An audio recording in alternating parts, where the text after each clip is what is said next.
Сәлем құрметті оқырман. Батыс Қазақстан облыстық әдістемелік орталығының ұйымдастыруымен өткен қаңтар айындағы басты іс-шараларға шолуымызды бастаймыз. Осы айда орталық педагогтердің кәсіби дамуына бағытталған бірқатар маңызды семинарлар, кеңестер мен тәжірибе алаңдарын өткізді. Алдағы бейнематериалда іс-шаралардың негізгі сәттерімен таныс болыңыз.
Құрметті оқырман, облыстық әдістемелік орталықтың қаңтар айында өткен басты іс-шаралары осындай болды.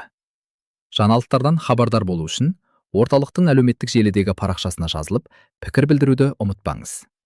Назарларыңызға рахмет. Келесі кездескенше.